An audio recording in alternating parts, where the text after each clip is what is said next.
Historic day for peace. That's how President Trump described his plan to end the war between Israel and Hamas, bring back the hostages, and rebuild Gaza. And at the White House press conference yesterday, Israeli Prime Minister Netanyahu endorsed the deal. Both leaders agree if Hamas doesn't comply, Israel will complete its military operation to destroy the terror group. Julie Stahl reports. At a joint press conference, President Trump presented his comprehensive plan for peace in the Middle East. So today is a historic day for peace. He thanked leaders of Arab and Muslim nations, including Saudi Arabia, Qatar, UAE, Jordan, Turkey, and Indonesia. It's just a part of the bigger picture, which is peace in the Middle East. And let's call it eternal peace in the Middle East. The proposal includes the return of 48 hostages, about 20 of whom are believed to still be alive, within 72 hours of signing the agreement in exchange for 250 Palestinian prisoners and an immediate end to the war. Under the plan, Arab and Muslim countries have committed to demilitarize Gaza, and that's quickly. Decommission the military capabilities of Hamas and all other terror organizations, do that immediately. And we're relying on the countries that I named and others to deal with Hamas. Hamas terrorists who lay down their weapons will receive amnesty and passage out. Trump said it's up to Hamas now to agree to the deal. But if not, as you know, Bibi, you'd have our full backing to do what you would have to do. Netanyahu said he supports Trump's plan because it achieves Israel's war aims. It will bring back to Israel all our hostages, dismantle Hamas's military capabilities, end its political rule, and ensure that Gaza never again poses a threat to Israel. Earlier, Netanyahu apologized to Qatar officials for the recent attempt to target Hamas leaders in Qatar. If Hamas agrees to the plan, the first step will be a modest Israeli withdrawal and the release of the hostages. The next step will be the establishment of an international body charged with fully disarming Hamas and demilitarizing Gaza. That body is dubbed the Board of Peace, headed by Trump and including regional countries. As to a future Palestinian state, Trump's plan calls for reforms in the Palestinian Authority, which could create conditions for, quote, a credible pathway to Palestinian self-determination and statehood, which we recognize as the aspiration of the Palestinian people. Netanyahu says the reforms must be deep and permanent. And that means ending pay to slay, changing the poisonous textbooks that teach hatred to Jews, to Palestinian children, stopping incitement in the media, ending lawfare against Israel at the ICC, the ICJ, recognizing the Jewish state, and many, many other reforms. As Netanyahu heads back to Israel, the world waits to see if Hamas will sign on to the deal. Julie Stahl, CBN News, Jerusalem. Well, CBN Middle East Bureau Chief Chris Mitchell joins us now. So, Chris, what's the reaction in Israel to the proposal? Well, one of the people I reached out to today was Ambassador Mike Huckabee. He said there's two big takeaways. First of all, the PA has to totally reform to be a player. He said that would be a miracle. And also Hamas is refaced with a take it or leave it option. In other words, if they walk away and accept it, then or if they renege, the U.S. will have the full backing by Israel to end it forcibly. Somebody said the PA list of conditions is like an obstacle course. Even an Olympic athlete wouldn't pass. But here, Gordon, the political landscape is mixed. Political operation leaders like Yair Lapid and Benny Gantz are supporting the plan. Some political commentators are calling it a dream that achieves all the goals of the war. Even the Hostage Families Forum is supporting it. They say it's taking a breath of relief from Trump and Netanyahu. But others are saying it's not a realistic agreement, that there's tens of thousands of Hamas fighters and supporters that won't disappear. The charter remains to destroy Israel. And we interviewed earlier today a man named Avi Abelo. He's with Pulse of Israel. He believes that the role of Qatar should make everyone uneasy. They're the Muslim Brotherhood committed to imposing Sharia law. And so what are their long-term goals in Gaza? And wonders if they may be a Trojan horse. Well, on the realism side, Hamas has said that they'll never lay down their arms, and that's what blew up the last peace deal. Do you see any circumstances in the future where they'll accept that kind of proposal and they'll lay down their arms and they'll come to peace with Israel? Gordon, it seems unlikely, and they would have to give up all the hostages, and those 48 hostages remaining are the last leverage they have. They would have to disarm. Controlling Gaza goes to an international board headed by President Trump. So why would they agree to their own demise? That's what many people are asking.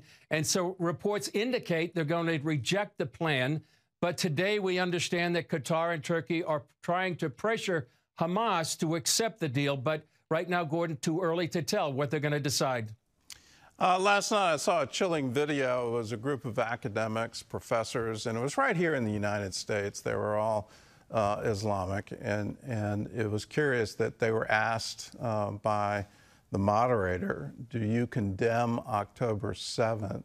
And there was laughter in the auditorium and laughter from every single one of them. And then one of them was very open. No, I will never condemn it. I will always applaud any effort to overthrow Israel.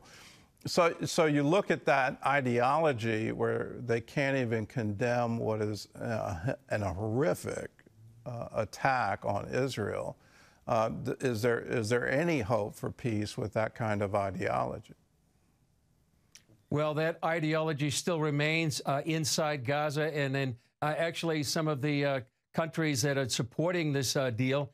And the question many people are asking, does it, open the door for a Palestinian state? That's something that Julie mentioned in her report. Netanyahu's adamant it doesn't open the door. He said it absolutely not. And he said it's not written in the agreement as well. And he said President Trump also said that. But if you look, Gordon, at point 19 in the 20-point plan, it said, and that's what Julie referred to in her report, that if the PA reform is faithfully carried out, the conditions may be in place for a credible pathway to Palestinian self-determination and statehood.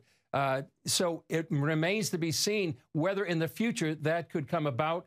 Some point out that the people that have helped draft this, that would be, say, people like Tony Blair, Jared Kushner, they've advocated for a two-state solution in the past.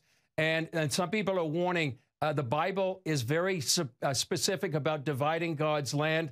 A sober warning in Joel 3 that at the end of time, God judges nations for dividing God's land and scattering his people. And one last point, Gordon, this plan doesn't mention any ability for the Jewish people to go back to Gaza. In 2005, nearly 10,000 Jews lived there. Will they be able to go back into this kind of new Gaza that they're planning?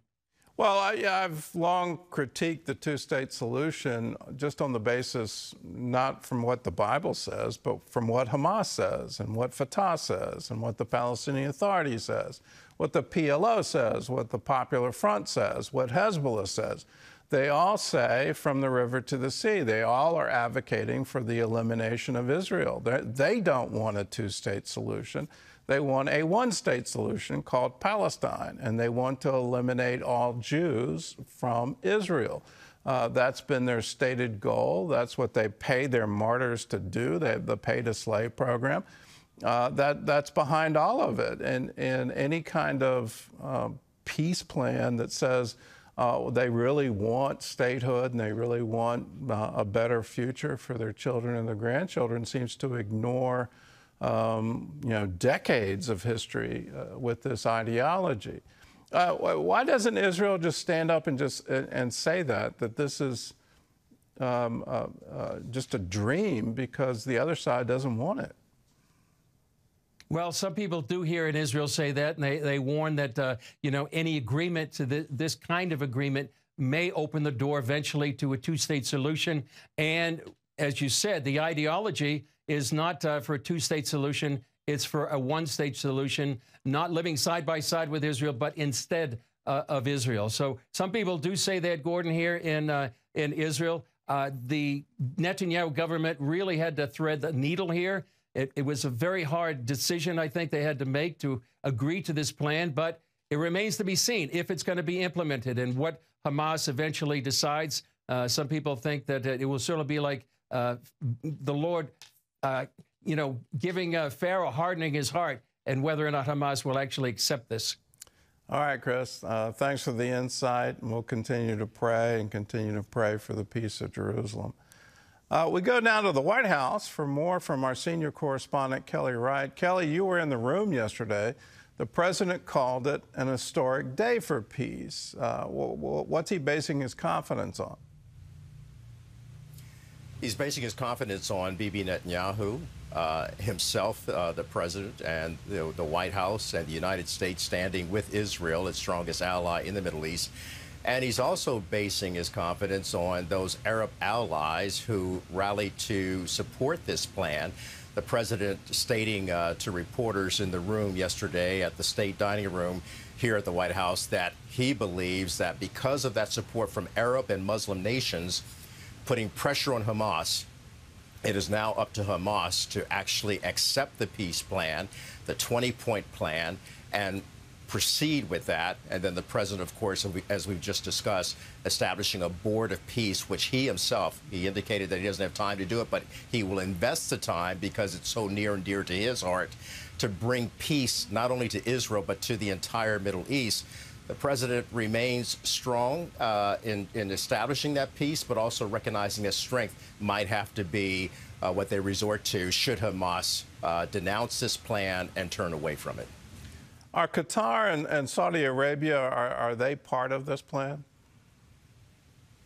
Qatar is definitely part of it, Saudi Arabia, as well as the UAE, the president talking about that, and even Egypt having some aspects in this because they presented the plan to Hamas, Egypt as well as Qatar, and now Hamas, from previous reports this morning, indicate that they might be leaning in a positive direction to accepting this plan.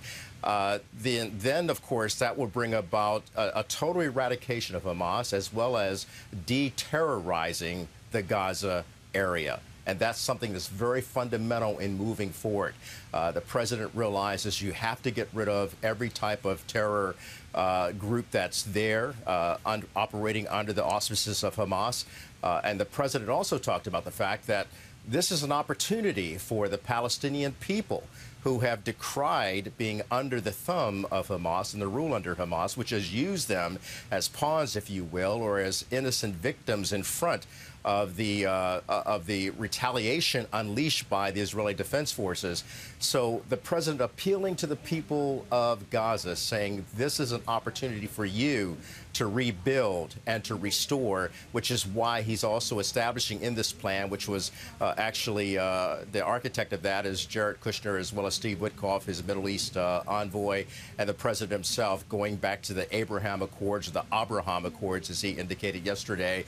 This is all a part, Gordon, to try to bring Hamas to the table, to relinquish its control of the Palestinian people and Gaza, so they can make room for this board of peace to enter in, establish a transition to restore, rebuild, and re-energize the Palestinian people.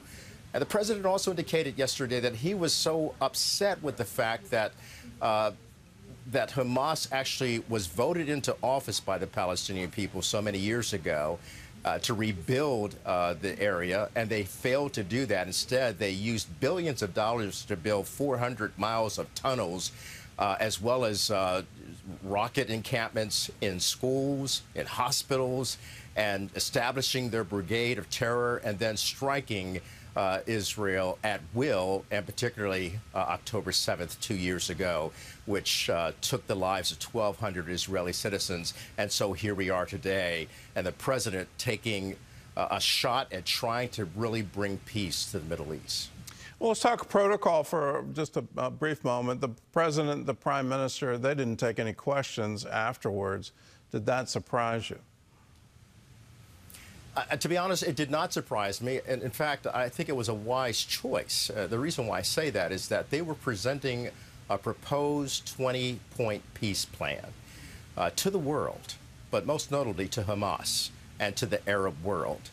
And to have taken questions at that point in time, I think the president wanted to be sure that he wasn't spiking a football or putting the cart before the horse.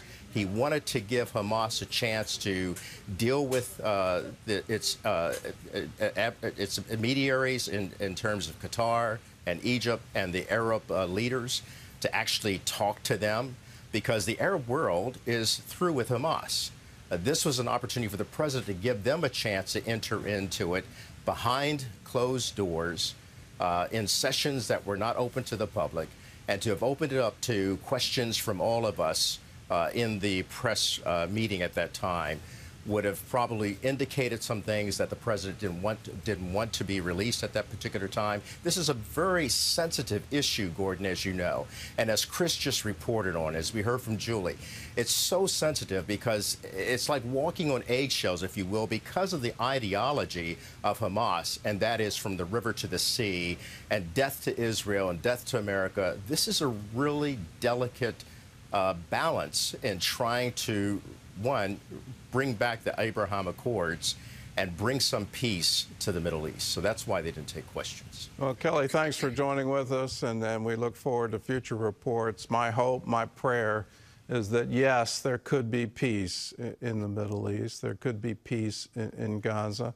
At the same time, I recognize the ideology. Every time a peace deal has been presented to the Palestinians, whether it was 1948 or 1967, or all the efforts that Bill Clinton went through in his 2 terms. He valiantly tried, but they always refused.